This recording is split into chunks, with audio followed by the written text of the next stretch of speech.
कविकुल गुरु कालिदास संस्कृत विश्वविद्यालय और हिंदू धर्म संस्कृति मंदिर के संयुक्त तत्वावधान में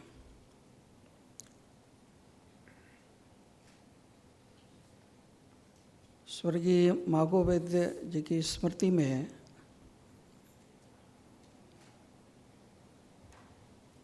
एक व्याख्यान माला का क्रम प्रारंभ करने की प्रक्रिया में इस प्रथम कार्यक्रम के अवसर पर मंच पर उपस्थित विश्वविद्यालय के आदरणीय कुलगुरु प्रोफेसर हरिराम त्रिपाठी जी, हिंदू धर्म संस्कृति मंदिर के अध्यक्ष मनोज वाघ जी और सभागार में उपस्थित सभी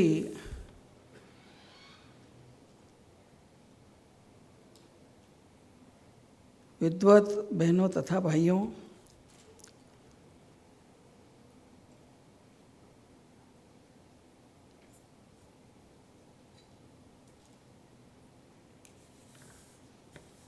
वैद्य जी को गए तो कुछ समय हो गया, लेकिन ये पहला व्याख्यान है स्मृति में।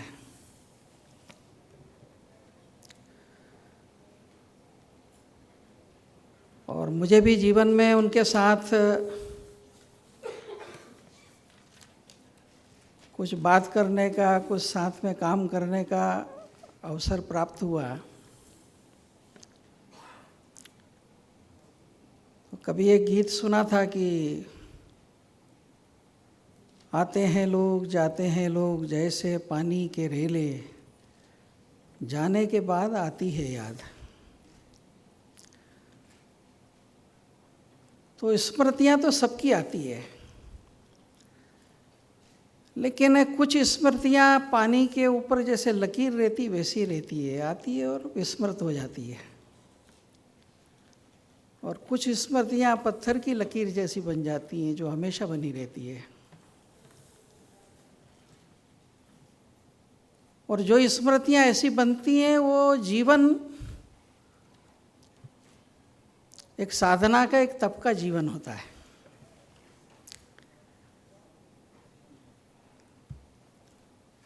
नागपुर के लोगों को वैद्य जी के बारे में कुछ मैं बताऊं, इसकी कोई आवश्यकता नहीं, लेकिन कभी कभी सोचता हूं मैं कि वैद्य जी क्या थे। तो वैद्य जी एक व्यक्ति थे, वैद्य जी एक विचार थे, वैद्य जी एक व्यवहार थे। एक व्यक्ति के रूप में गुण संपन्न होना, जीवन मूल्यों के प्रति प्रतिबद्ध होना,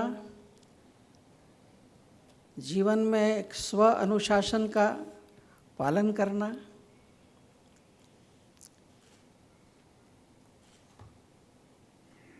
और जीवन जो है वो समाज और राष्ट्र के लिए सार्थक बने। तो वैद्य जी ने एक व्यक्ति के रूप में एक सक्रिय, सार्थक और प्रेरणादायी जीवन जिया।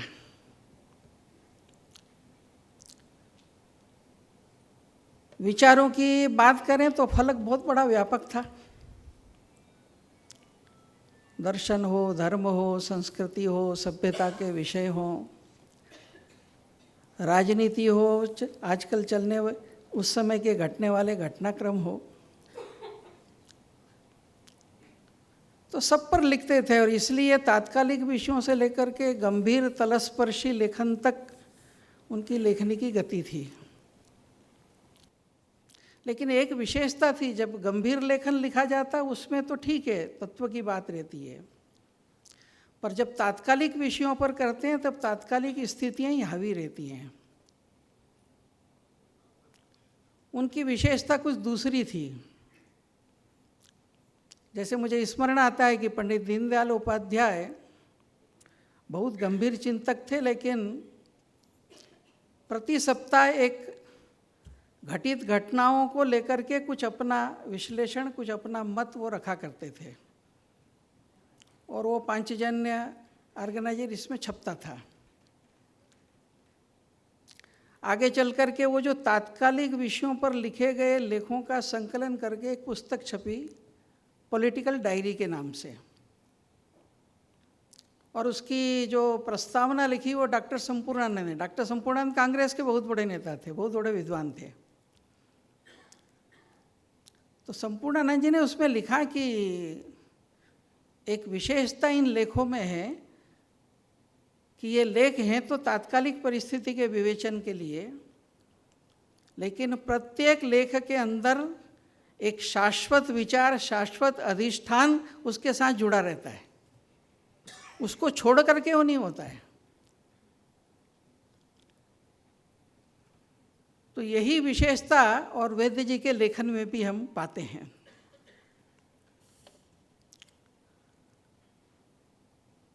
और जीवन के व्यवहार के अंदर, तो चाहे पारिवारिक जीवन हो, सामाजिक जीवन हो, जो जीवन मूल्य उनने स्वीकार किए तो उस पर अनकम्प्रोमाइजिंग रहे। वो 60 साल के तो रिटायर हुए, तो कभी कभी हम लोगों के बीच में वो कहते थे आज का ज़माना ऐसा है कि हर आदमी एक्सटेंशन चाहता है, जितने अधिक से अधिक मिल जाए। तो वैद्य जी कहते थे जब तक मैं काम देखता रहा मैंने किसी को एक्सटेंशन नहीं दिया। बोले मैं एक्सटेंशन के खिलाफ हूँ। क्यों? क्योंकि जब आप एक्सटेंशन देते हैं तो आप नए का अवसर मारते हैं।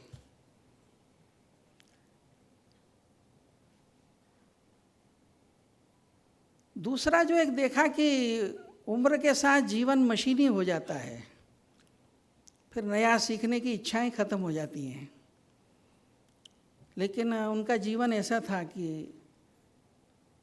उनकी उम्र शायद 75 से ऊपर हो गई थी और तब ये लैपटॉप वगैरह ये आए थे। तो उस उम्र के अंदर उतने ही उत्साह से जैसे कोई युवा सीखता है वो टाइप करना, बाकी करना, और उसके वो निष्णात हो गए, और फिर वो अपने लेख भी उसके ऊपर करने लग गए हाथ से लिखने की बजाय।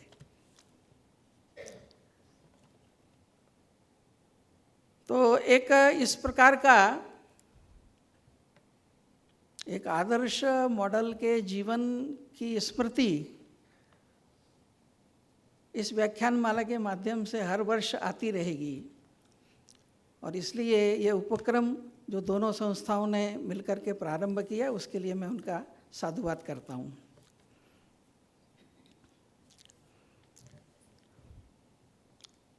आज का जो विषय रखा है,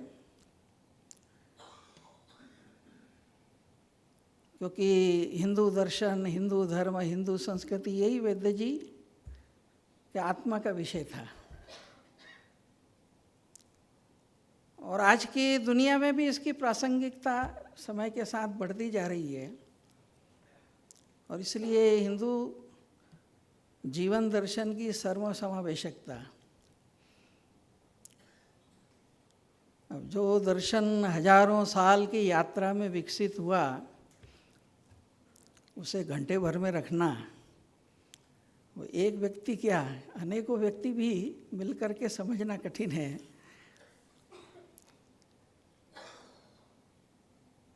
लेकिन कुछ बातों का हम थोड़ा इस विषय के संदर्भ में विचार करेंगे। एक तो हिंदू जीवन दर्शन है, इसका जो नाम रखा सर्व समावेशकता, है सार्थक है। 1893 में जब स्वामी विवेकानंद शिकागो में गए तो वहाँ अपने भाषण में उन्होंने कहा, I am proud to tell you that I belong to a religion in whose sacred the language, the Sanskrit. और आगे उन्होंने कहा कि इसके अंदर जो है the word exclusion is untranslatable. तो सर्वसमावेशकता का कहना तो जिसके भाषा साहित्य के अंदर, और इस नाते से यह जो सारा जो दर्शन है वह ये मूल में ही सर्वसमावेशक रहा है।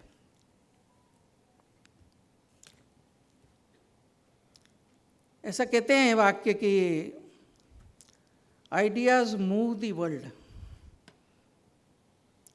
विचारधाराएं आती हैं और दुनिया की सभ्यताएं, समाजों की धाराएं बदल जाती हैं।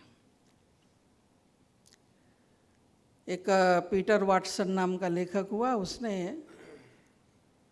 एक किताब लिखी, उसका नाम ही था आइडियाज़, और नीचे स्पष्टीकरण में लिखा था फ्रॉम फायर टू फ्रायड। आदिम जहाँ से चालू किया वहाँ से लेकर मनोविज्ञान की गहराइयों में जाने तक जो मानव की विकास यात्रा में जो जो विचारधाराएं विकसित हुई, उन सब का संकलन उसने किया।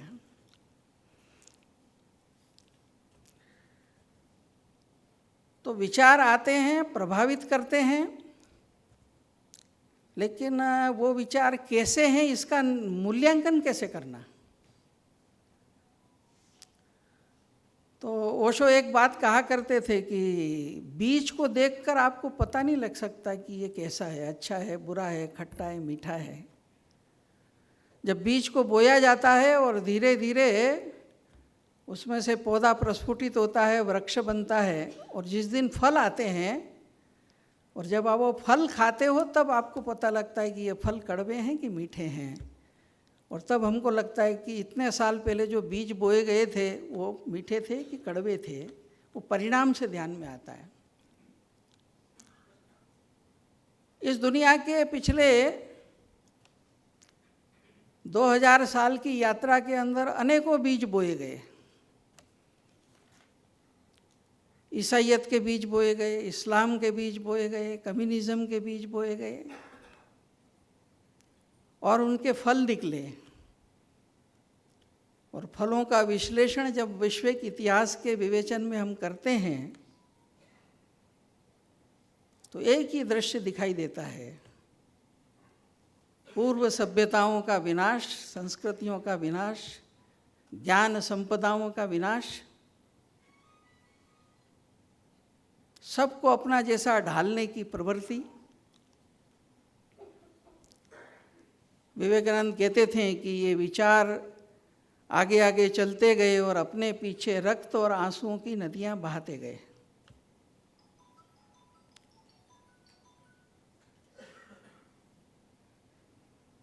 तो वो सारा इतिहास बताने की आवश्यकता नहीं है,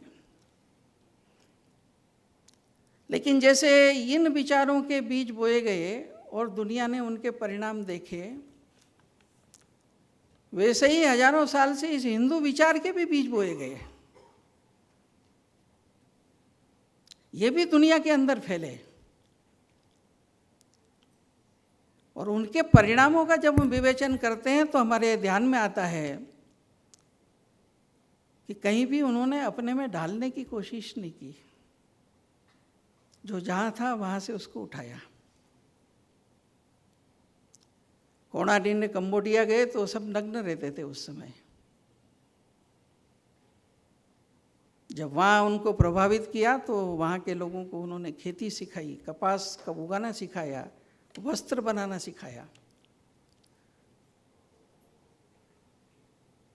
जितनी भाषाएं जितने देखेंगे आप, अभी अभी एक नई पुस्तक आई है, लिखने वाला भी मुस्लिम है, और उसने लिखा कि तर्क सहित, प्रमाणों सहित, कि अरेबिक लैंग्वेज भी, जब अरेबिक लैंग्वेज को व्याकरण मिला है तो वो जो पहला अरेबिक व्याकरण बना वो संस्कृत के पाणिनि के अधिष्ठान के ऊपर बना। मंगोलिया इधर जब उइगर और अन्य अन्य भाषाएं विकसित हुई हैं तो उसको व्याकरण ये संस्कृत से मिला।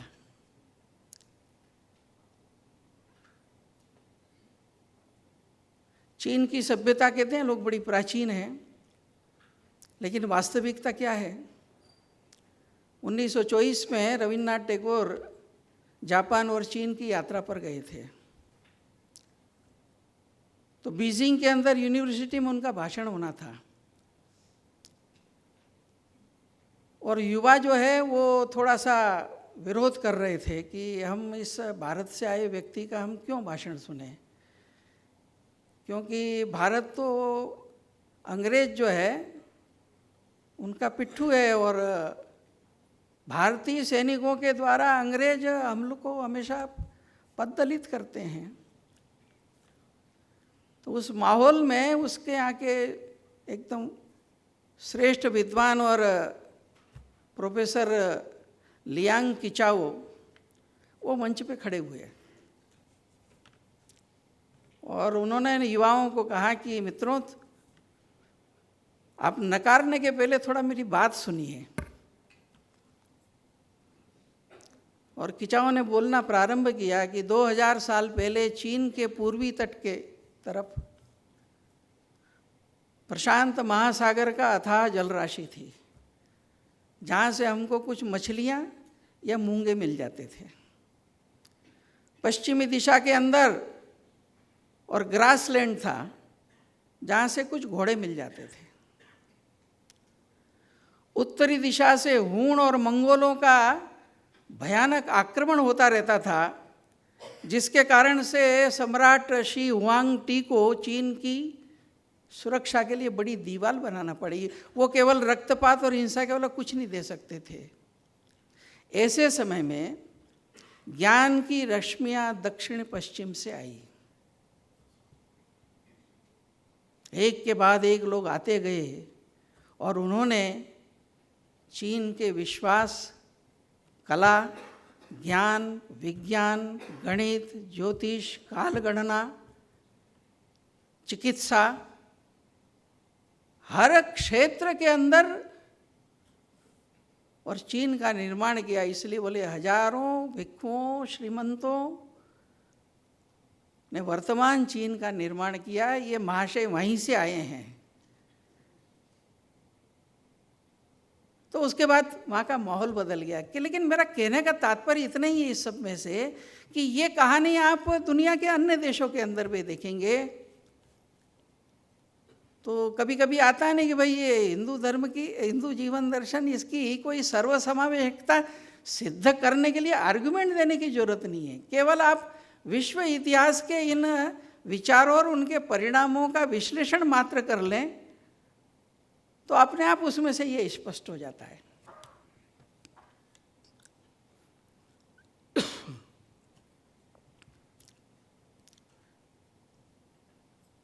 और ये परंपरा अखंड जारी रही। इसलिए विवेकानंद जब शिकागो में गए हैं तो जो उनका पहला भाषण है, तो उस भाषण में उन्होंने भी इस बात को कहा कि विश्व में कोई कहीं भी किसी भी कारण से, तलवार से या विचार से प्रताड़ित हुआ, पीड़ित हुआ, उसको हमने शरण दी। फिर वो चाहे यहूदी हो, चाहे अग्नि पूजक पारसी हो, या शुरू शुरू में आए हुए ईसाई हों, पहली दूसरी शताब्दी के अंदर।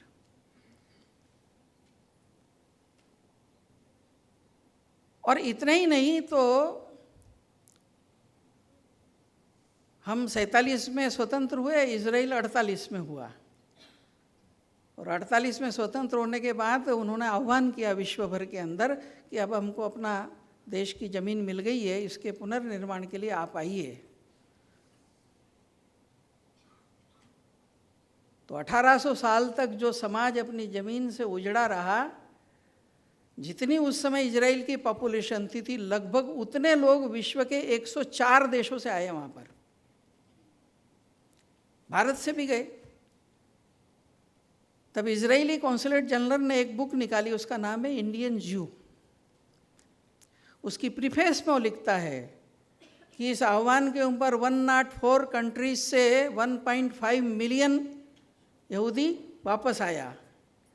और हर एक को अपने अपने इन देशों के अनुभव जब पूछे गए तो सब जगह का एक ही उत्तर था, हमको डिस्क्रिमिनेट किया गया, मैसेकर किए गए, प्रताड़ित किया गया, शोषण किया गया, यही कहानी थी। और फिर एक वाक्य लिखा था उसमें, ओनली वन एक्सेप्शन, इंडिया।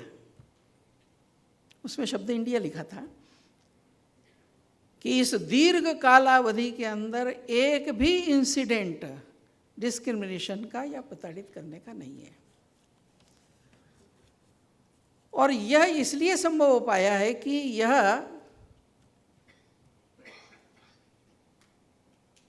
जो भी है, जैसा भी, उसको कहीं ना कहीं एडजस्ट कर लेना, अपने में समा लेना, ये यहाँ का स्वभाव है।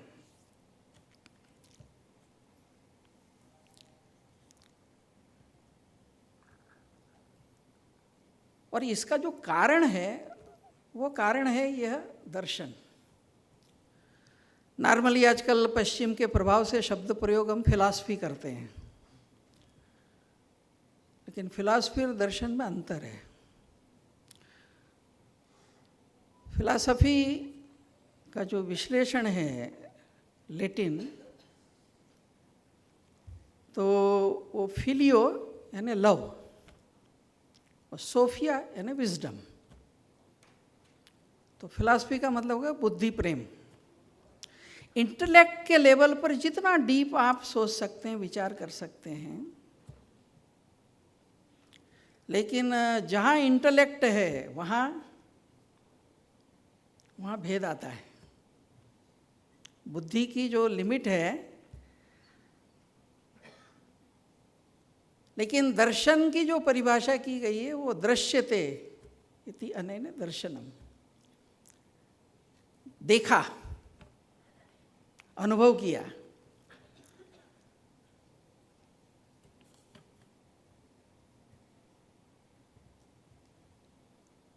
और इस पर जब हम जाते हैं कि यह देखा और अनुभव किया, तो जब डीपर उसमें गए तब उनको ध्यान में आया कि जो भेद दिख रहे हैं वो सरफेस पे हैं। समुद्र को हम देखते हैं तो जल के ऊपर अनेक प्रकार की आकृतियों की भिन्न भिन्न तरंगें रहती हैं, लेकिन थोड़ा आप गहराई के अंदर जाएं तो पूरा एक रस तल दिखाई देता है। ऐसे विभिन्न प्रकार के फॉर्म्स के अंदर जब जाकर देखेंगे तो एक पॉइंट, एक आधार ऐसा है कि जो सब चीज़ों को जोड़ता है। उस चीज़ को हमारे लोगों ने और अनुभव किया। ये सतत संघर्ष और इसकी जो वेस्ट की सबसे बड़ी जो प्रॉब्लम रही है कि जो डाइवर्सिटी है, विविधता है, वो हर विविधता को अलग मानता है और इसलिए विविधता में भेद देखता है। और दूसरी जो सर्वसमावेशकता में समस्या है कि जो अपोजिट से हैं, दो विपरीत ध्रुव हैं, उसमें संघर्ष देखता है और कोई ऐसा पॉइंट नहीं जहाँ पर दोनों मिल जाएं। और ये जड़ उनके दर्शन से ही प्रारंभ हुई है। ये हिंदू जीवन दर्शन और बाकी के दर्शन का जो मूल है, उस मूल से ही इन चीज़ों का उद्गम होता है।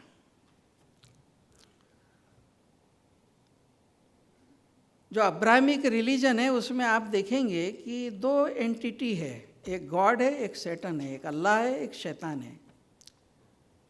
दोनों के बीच में कोई समन्वय नहीं है कहीं भी, कंटिन्यूअस लड़ रहे हैं।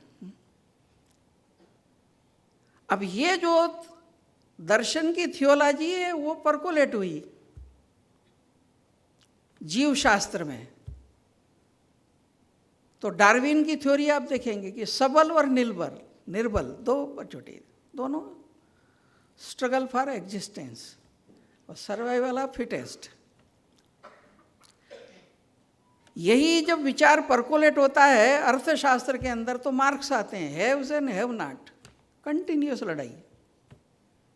यही परकोलेट होता है जब साइंस में, तो वेस्टर्न स्टार्ट यहीं से होता है, मैटर एंड माइंड।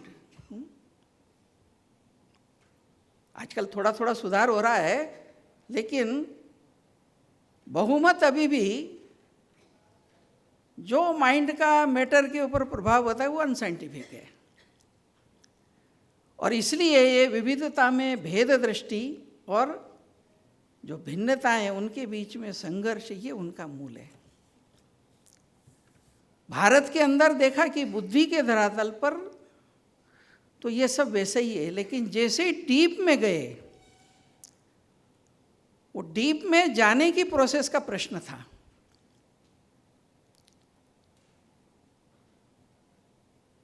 आइंस्टीन ने जब रिलेटिविटी थ्योरी निकाली, उसके बाद एक आइंस्टीन के रहते हुए लिंकन बार्नेट नाम का एक अध्येता था, उसने एक छोटी सी किताब लिखी, डॉक्टर आइंस्टाइन एंड यूनिवर्स। और मज़ेदार बात है कि उस पुस्तक की प्रस्तावना आइंस्टीन ने लिखी। तो उसमें ये इंटेलेक्ट से हम जो कुछ करते हैं इन सब का विश्लेषण करते हुए मनुष्य जो है इसमें एक विशेषता है, उसका लिंकन बार्नेट उल्लेख करता है, जो हमारे यहाँ तो साधारण व्यक्ति को भी पता है।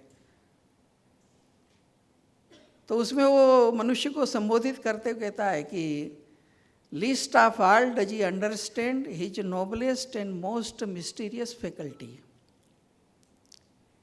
और वो फैकल्टी क्या है कि the ability to transcend himself and perceive himself in the act of perception. स्वयं अपने को लांघ करके स्वयं को देखना, ये जो बियॉन्ड मन और बुद्धि के जाना, तब आप उस चीज को जान सकते हैं, लेकिन उसकी प्रोसेस नहीं उनके पास।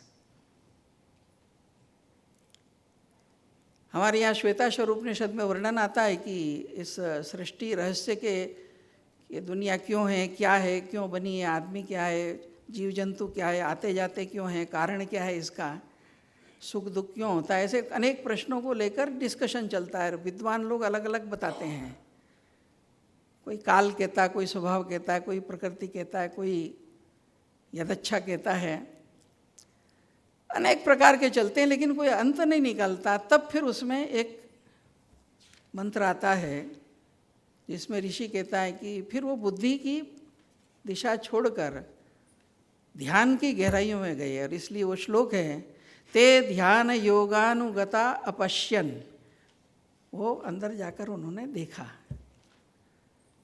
देवात्मशक्तिम स्वगुणैर निगूढ़ाम यह कारणानि निखिलानि तानि कालात्मयुक्तान निधितिष्ठते का। ये सब प्रकार के जो फॉर्म्स है, इन सब का जो कारण है उसका उन्होंने साक्षात्कार किया। और इसलिए इस साक्षात्कार में से और इस जीवन दर्शन का एक उद्गम होता है।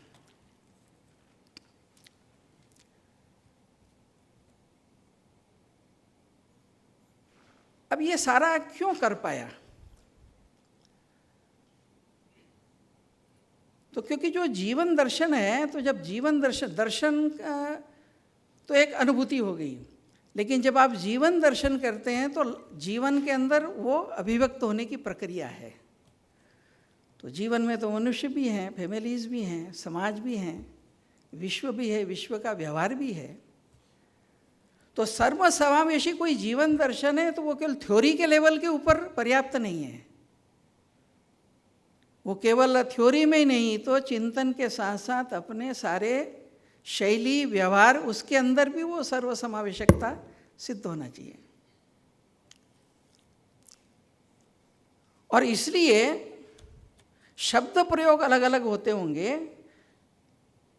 लेकिन जब हम कहेंगे कि जीवन दर्शन, तो वो दर्शन, धर्म, संस्कृति, सभ्यता, इनका समुच्चय है। उस दर्शन ने एक दृष्टि दी। अब उस दृष्टि के आधार पर ये जो विविधताएं, ये जो विरोधाभास है, ये टकराए नहीं, इसके लिए कोई सिस्टम करना है, तो उसके लिए धर्म आया। इसलिए एनी बेसेंट कहती थी कि भारत का जो आदर्श है, श्रेष्ठतम अगर कोई आदर्श है तो वो धर्म है। अब धर्म की व्याख्या में नहीं जाता मैं, लेकिन धर्म शब्द को अंग्रेजी में व्यक्त करना कठिन है। उसमें व्यक्त अगर आपको करना है तो कई सारे अंग्रेजी के शब्द लेना पड़ेंगे, क्योंकि पुत्र धर्म को डिफाइन करना है तो ड्यूटी कहना पड़ेगी, राजा के धर्म को डिफाइन करना है तो लॉ करना पड़ेगा। जब आप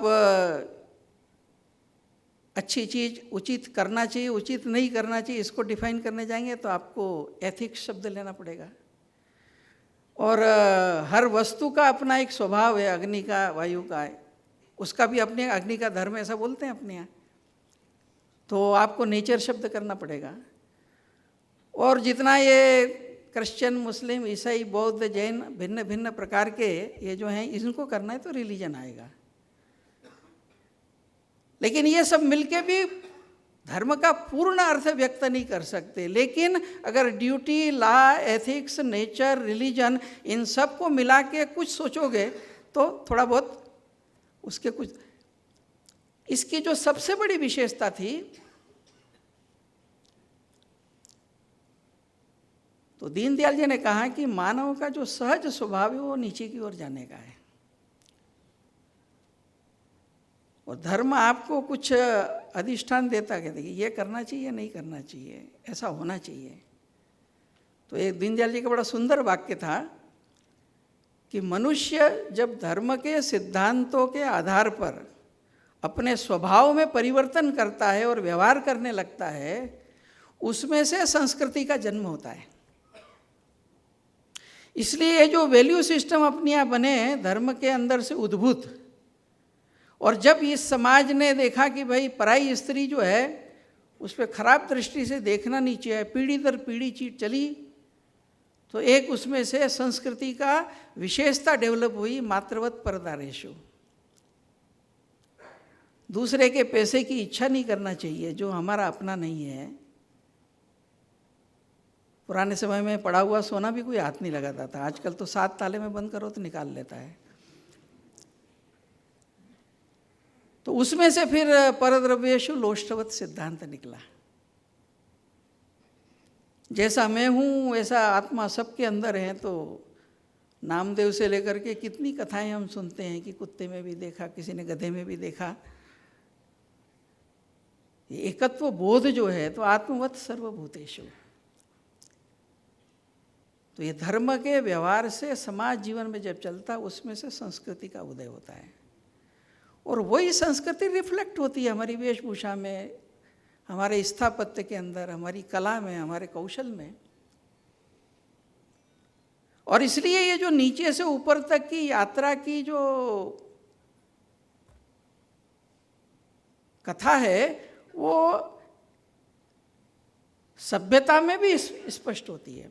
मंदिरों की रचनाएं देखिए आप, कोई भी मंदिर में जनरली हम देखते हैं, पर कभी ढंग से विश्लेषण करिए जो पुरानी कलाकृतियों से बने हुए मंदिर हैं, तो आप देखेंगे कि नीचे का जो अधिष्ठान है वो अनगढ़ है, नींव में पत्थर, उसमें कुछ नहीं है। ये पहली स्थिति है। फिर सेकंड आप देखेंगे तो कई सारे हाथी के, इनके पशु जगत की लेवल है। फिर जब ऊपर आएंगे, खजुराहो के मंदिर देखेंगे तो वहाँ स्त्री पुरुष का मिथुन दिखाई देगा। आदमी सोचता है कि नहीं, वो एक जीवन की अवस्था है, भोग में पड़ता आदमी। फिर और ऊपर जाएंगे तो आपको कुछ मृदंग करते हुए ऐसे किन्नर आदि दिखेंगे। उसके ऊपर जाएंगे तो आपको देव दिखेंगे, और अंत में जाएंगे खजुराहो के मंदिर में भी आप जैसे जैसे अंदर जाएंगे, जब बिल्कुल अंदर जाएंगे तो वहाँ आपको फिर अंतिम निराकार फॉर्मलेस शिव दिखेंगे। तो जीवन की जो इवोल्यूशन की यात्रा है वो उस एक स्ट्रक्चर के अंदर व्यक्त कर दी। ऐसी अनेक बातें हो सकती हैं, और इस नाते से यह जो एक हमारी विशेषता थी, इसका स्मरण करना। और इसलिए उसके बहुत व्याख्या में मैं नहीं जाता, लेकिन इस हिंदू जीवन दर्शन की सारी जो प्रक्रिया है, वो फैब्रिक को हम थोड़ा सा अगर समझ लें और उसके आधार के ऊपर आने वाले समय के अंदर जो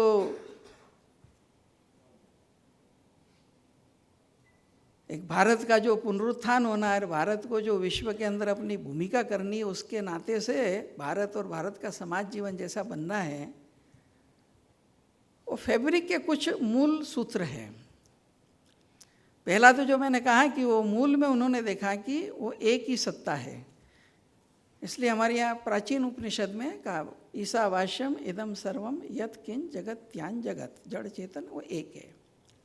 अब ये एक से अनेक होता है, अलग अलग फॉर्म्स बनते हैं, तो फॉर्म अलग अलग है लेकिन मूल एक है। इसलिए भगवान गीता में कहते हैं कि बीजम सर्वभूतानाम विद्धि पार्थ सनातनम। जितने भी फॉर्म देख रहे हो उन सब का बीज मैं हूं। तो एक ही बीज अगर है तो फिर झगड़ना किस बात का? तो ये सेकंड बात आ गई, क्या नहीं। और इसलिए एनी बेसेंट कहते थे कि इसका स्वाभाविक परिणाम ये हुआ कि सृष्टि में जो भी उत्पन्न होता है वो घास के तिनके से लेकर के मनुष्य तक कोई भी निरपेक्ष स्वतंत्र एकाकी रूप में नहीं उत्पन्न होता है। वो इस विराट के अंश के रूप में आता है और वह ये परस्पर जो जुड़ा हुआ है और परस्पर परावलंबी, ये जो विशाल व्यवस्था है उस व्यवस्था के अंग के रूप में आता है। और जब हम जन्म लेते हैं तो अनेकों दायित्वों और अनेकों ऋणों के साथ जन्म लेते हैं और इस जन्म में भी वो ऋण बढ़ते चले जाते हैं। उन्होंने उदाहरण दिया कि जो स्वतंत्र ऐसा सोचते हैं वो विचार करें कि नवजात शिशु अगर कोई उसकी चिंता नहीं करता तो उसकी क्या स्थिति होती। तो ये जो बोध है कि एक अस्तित्व के एक हिस्से हैं हम, और इसलिए स्वाभाविक रूप से गोल ऑफ लाइफ किसी का भी वो क्या है, तो भारत में इसलिए कहा गया कि वो जो अंश है उसकी यात्रा पूर्णता की ओर जाने की है। और इसलिए हमारे यहाँ कहते हैं कि सारी सृष्टि का इवोल्यूशन जो है वो फिर से अपने मूल की ओर हो रहा है। अब ये सृष्टि का जब हम विचार करते हैं तो ये चार तरह की सृष्टि दिखती है। एक वनस्पति की है, एक प्राणियों की है, एक जिसको हम पंचमहाभूत कहते हैं, पहाड़ हैं, झरने, समुद्र हैं, पृथ्वी है, ये दुनिया है, एक मनुष्य की दुनिया है। इस संसार में तीन दुनिया से कोई प्रॉब्लम नहीं है, वनस्पति की, पशु की और पंचमहाभूत की। सब बेचारे अपने अपने मर्यादा में चलते हैं। जानवर का पेट भरा जाएगा, कभी आप चाहे जितनी अच्छी चीज़ रख दो देखेगा भी नहीं वो। सांसारिक व्यवहार भी करना है तो जो ऋतु आएगी उसी में ही करेगा, उसके बाद कुछ नहीं। और इसलिए कहा कि दुनिया में समस्याएं इन तीन दुनिया से नहीं है। क्यों? उनकी एक समस्या है कि वो प्रकृति ने जो लिमिट उनके लिए बांधी है, मर्यादा बांधी, उसको वो पार नहीं कर सकते। गाय का बच्चा जन्म लेते ही चलता है लेकिन वो उड़ नहीं सकता। कोयल का बच्चा पैदा होते ही बोलता है लेकिन जो बोली वो बोलता वही बोल सकता, वो कुत्ते की तरह भौंक नहीं सकता। इसलिए प्रॉब्लम इसमें, प्रॉब्लम किससे है? प्रॉब्लम ये आदमी से है। सारी समस्या की जड़ अगर कोई है तो आदमी है। और वो क्यों है? तो हमारे यहाँ कहा गया कि मनुष्य जो सर्व विकसित हुआ तो उसको एक विशेषता परमात्मा ने दी है, वो है फ्री विल। अब फ्री है तो फ्री है, उसको आप बांध तो सकते नहीं हो। तो फ्री है तो नीचे भी जा सकती है, फ्री है तो ऊपर भी जा सकती है। और इसलिए कहा कि मानव के लेवल के ऊपर, हमारे पूर्वजों ने कहा कि मानव के लेवल पर दोनों इच्छाएं साथ चलती हैं, एक भोगेच्छा और एक मोक्षेच्छा। भोगेच्छा में स्वार्थ आता है, मोक्षेच्छा में परमार्थ आता है। और जहाँ स्वार्थ आएगा तो वहाँ संग्रह आएगा, शोषण आएगा, अधिकार आएगा, संघर्ष आएगा। और जहाँ परमार्थ है वहाँ समन्वय आएगा, सहयोग आएगा, ये आएगा।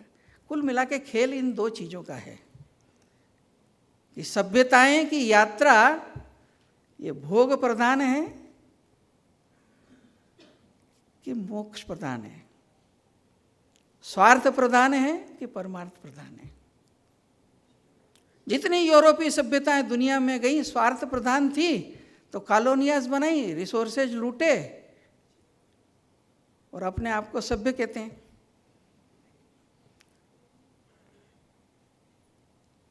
तो कुल मिलाकर ये एक आधारभूत बात है। इसमें से फिर आया कि फिर इस मानव को चूंकि फ्री विल है और ये उसमें चला तो और पतन के गर्त में जाएगा, इसका उत्थान होना चाहिए। तो ये करने के लिए धर्म आया। तो दीनदयाल जी ने कहा कि अपने स्वभाव को धर्म के सिद्धांतों के आधार पर प्रकृति करना। मेरी गलत काम करने की इच्छा हो रही है, मैं उसको रोकूं। मेरी दृष्टि में गलत देखने से गलत विचार आ रहे हैं, उसको मैं रोकूं। किसी का पैसा देख के मेरे में लालच आ रहा है तो मैं उस पर संयम करूं। ये जो प्रोसेस है, इसके लिए धर्म आया। एक दूसरी बात इसी के साथ कही कि ये जो पूर्णता की यात्रा है, ये एक जन्म में तो होती नहीं, इसलिए बर्थ और रीबर्थ का चक्र चलता रहता है। तो इसका आधार क्या है? तो बोले ये रूल से गवर्न होता है, लॉ ऑफ कर्म। तो लॉ ऑफ कर्म से गवर्न होता है, लेकिन ये जो लॉ ऑफ कर्म है, ये कैसा करना है, ये आपके हाथ में, फ्री विल है। इसलिए हमारे कहा कि आसुरी जो संपदा होती है वो सहज आती है, देवी को अर्जन करना पड़ता है, और वो धर्म के द्वारा होता है। और इसी में से फिर संस्कृति का विकास होता है। और इसलिए भारतीय संस्कृति की विशेषता के रूप में सारी दुनिया में जो उसके गुणगान होते हैं, विशेषताओं के जो वर्णन होते हैं, उनका मूल अगर देखेंगे तो वो इस प्रक्रिया में से पैदा हुआ है। और वही जैसा कहा कि सभ्यता और आचार व्यवहार के अंदर व्यक्त होता है। इसलिए भारतीय जीवन के अंदर ये सहज रूप से व्यक्त हुआ। ये सर्वसमावेशकता केवल मानव के लिए नहीं थी। थोड़ा सा पुराने समय में जाकर आप देखेंगे, अभी भी चाहे छोटे गांव में तो प्रथाएं बची हो, एक पूरे घर की जो एक सामान्य जीवनचर्या थी कि सुबह जल्दी उठते ही जो है कुछ दाना जो है छत के ऊपर डालते थे। किसके लिए? पक्षी के लिए। घर की चिंता बाद में हुई, पक्षी की पहले हो गई है। पुराने ज़माने हर घर के अंदर पानी का पात्र टांगते थे कि उड़ता हुआ पक्षी कोई प्यासा हो तो पानी मिल जाए उसको। आजकल तो हम ज़्यादा प्रगतिशील हो गए हैं, तो आदमी को भी 15 रुपये की बोतल लेना पड़ती है। घर के बाहर एक भोज बनाते थे कि पशु घूमता हुआ है तो उसको पानी मिल जाए। तालाब पे जाते थे तो आटे की गोलियां मछली को डालते थे, चींटी आ गई तो चीनी के दाने डालते थे। रेस्टोरेंट होटल की ज़रूरत नहीं, क्योंकि हिंदुस्तान के किसी कोने में कोई चला जाए तीर्थयात्री, भोजन के टाइम किसी के घर के सामने खड़ा हो जाए, वो तुरंत पहला कहता था अतिथि आए, भोजन करिए। और ये तो आदमी की चिंता हो गई, लेकिन जिसको हम पशु कहते हैं, पक्षी कहते हैं, अपने सारे आख्यानों के अंदर जो उदाहरण है, रंतिदेव 49 दिन भूखे रह करके अतिथि को मरणासन्न अवस्था के अंदर भी अपना दाय, अतिथि आए तो उसको पहले खिलाना, तो मनुष्य की चिंता है। राजा दिलीप जो है वो शेर नंदिनी गौ को ये कर रहा है तो उसको बचाना है, तो मुझे तो आहार चाहिए, तो गौ की रक्षा के लिए अपने को देने के लिए तत्पर होता है दिलीप। कबूतर राजा शिवी के पास आश्रय लेता है तो एक पक्षी के लिए शिवी उस बाज के भी अधिकार की रक्षा करना, तो अपने शरीर का मांस काटने को तैयार होता है। और देवता भी कमजोर नहीं है, तो वो भी जब आते हैं तो दधीची अपनी हड्डियां देते हैं।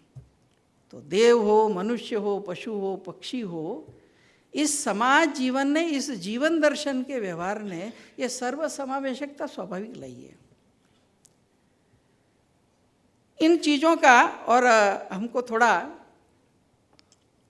एक विचार करेंगे तो मैं समझता हूँ कि ये जो सर्वसमावेशकता है, यह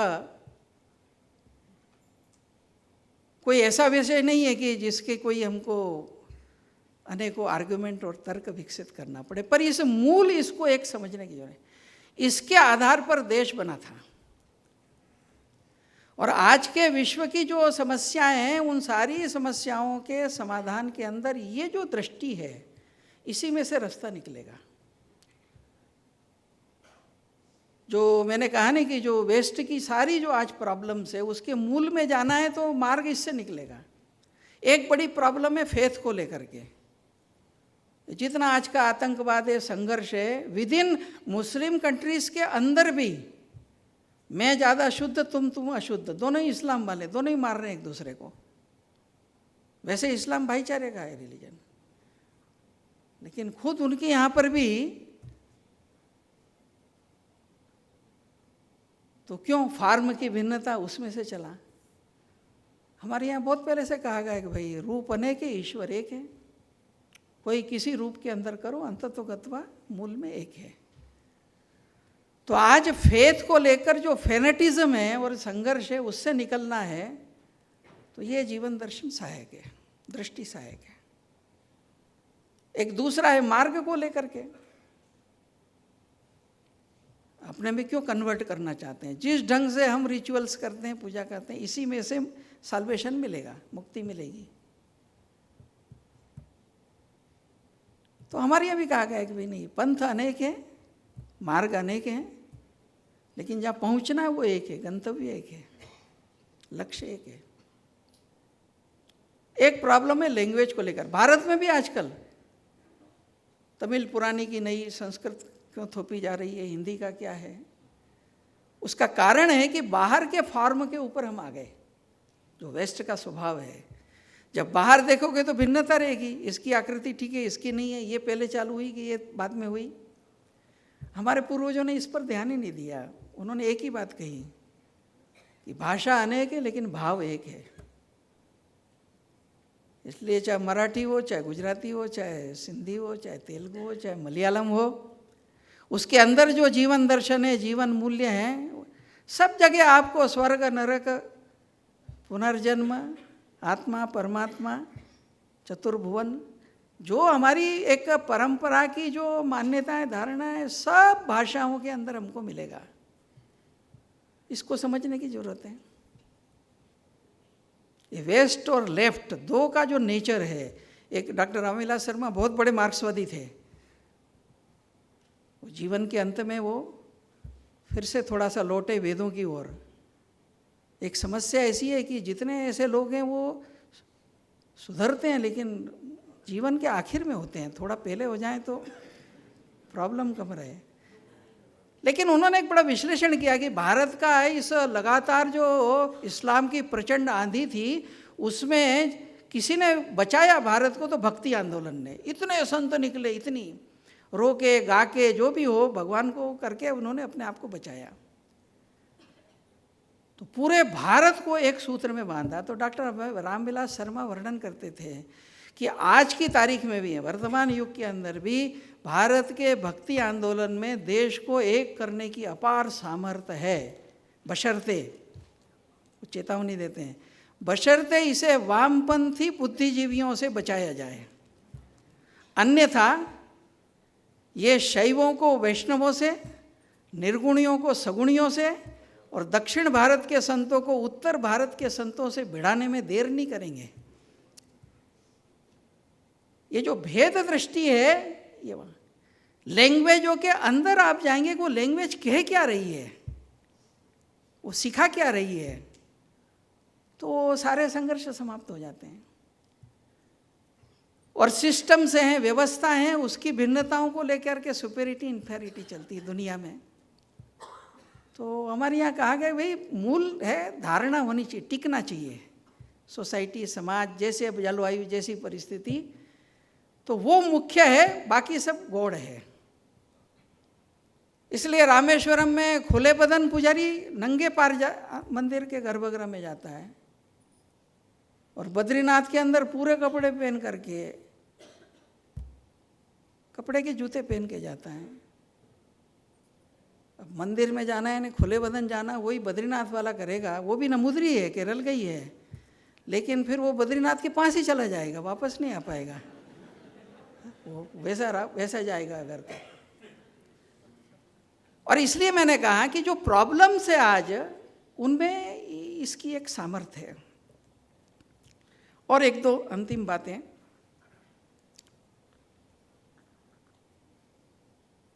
और ये जो मैं कह रहा हूँ, कभी कभी किसी को इसका ये भी होता है, उसका विस्तृत वर्णन नहीं करता, लेकिन मार्गरेट थैचर जब इंग्लैंड की प्रधानमंत्री थी और रूस गई थी वो यात्रा पे प्रधानमंत्री रहते हुए, और गोर्बाचेव उस समय प्रमुख थे, और उसी समय वो ग्लासनोस्ट पेरेस्त्रोई का प्रारंभ हुआ था। तो यात्रा से जब लौटी और एक डिनर में वो कुलदीप नैयर जो लेखक थे अपने यहाँ, अपने बहुत प्रेमी थे, तो वो उसमें गए हुए थे। तो कुलदीप नैयर ने थैचर को पूछा कि आप रूस से आई हैं तो क्या हुआ? तो बोले अच्छी यात्रा रही। गोर्बाचेव बहुत उदास और दुखी थे। क्यों? तो बोले वहाँ जो एथनिक ग्रुप हैं वो आपस में समन्वय नहीं कर पा रहे हैं, इसलिए गोर्बाचेव कह रहे थे इतना बिटरनेस बढ़ गई है कि मुझे ऐसा लग रहा है कि जैसे रूस हाथ से निकल रहा है, रूस टूट ना जाए कहीं। तो कुलदीप नैयर ने पूछा तो फिर आपने क्या कहा? हमारे लिए आश्चर्य का विषय है, हम सब के लिए सोचने का। मार्गरेट थैचर कहती है कि मैंने गोर्बाचेव को कहा कि ऐसे संकट के समय में तुम अपने परम मित्र भारत से सलाह क्यों नहीं लेते हो, जो इतने हजारों साल से इतनी जातियां, इतने धर्म, इतनी भाषाएं लेकर के चल रहा है।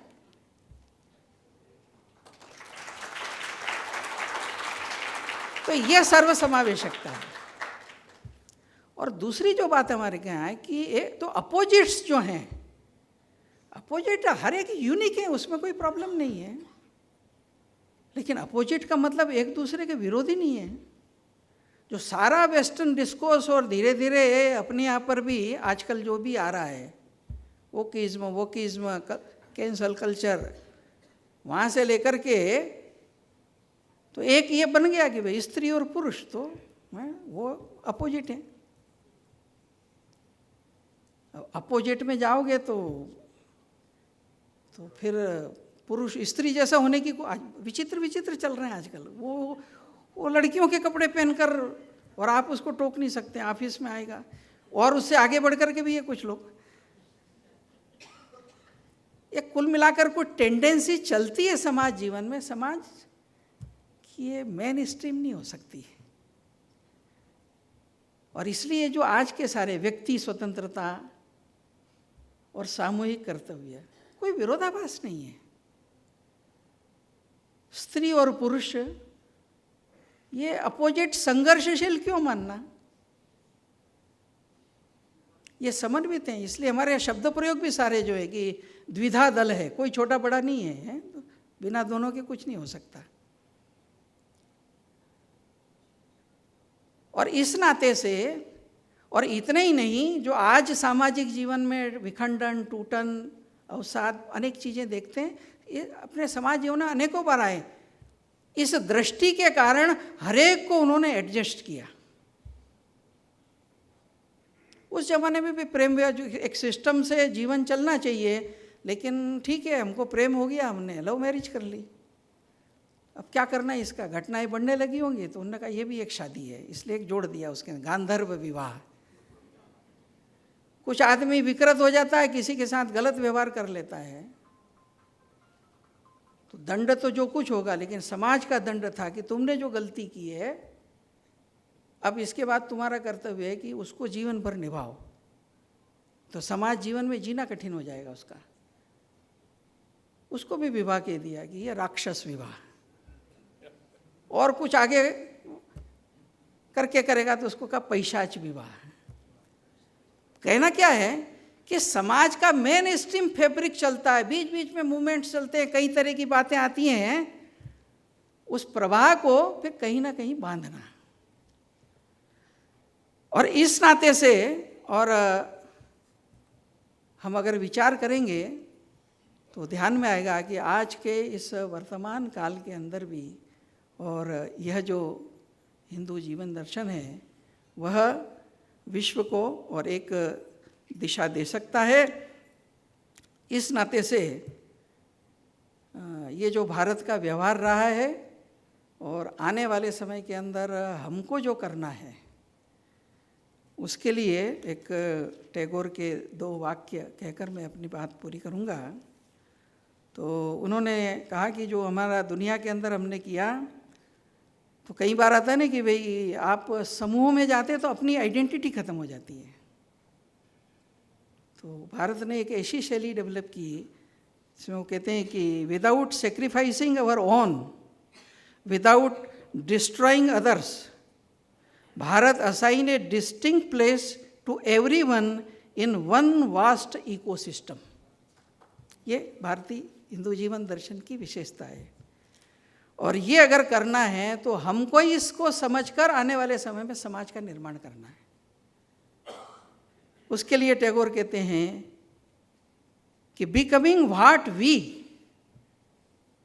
हम सब नॉट सिंगल पर्सन, हम सब ऐसे बने व्हाट वी, और कैसे, तो are consciously, strongly, actively and completely,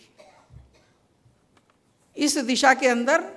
और अभी G20 और भारत के उत्थान के साथ साथ जो भारत का एक युगों पुराना अपना संदेश है विश्व को, वसुधैव कुटुंबकम, वो इस G20 में one earth, one family, one future के रूप में संपूर्ण विश्व के अंदर भी व्याप्त हुआ है। आने वाले समय के अंदर इस हिंदू जीवन दर्शन के आधार पर एक जीवंत समाज जीवन की रचना कर आज के संपूर्ण विश्व के इन विरोधाभासों, संघर्षों, इन सब के अंदर मानवता को एक आशा की किरण, एक आगे की दिशा देने की दिशा में हम सक्षम हो सकें। और इसके लिए परमात्मा हम सबको प्रेरणा, आशीर्वाद और सामर्थ्य दें। इतना ही निवेदन करते हुए इतनी देर आपने मुझे सुना, आपका आभार मानते हुए पूरा करता हूँ।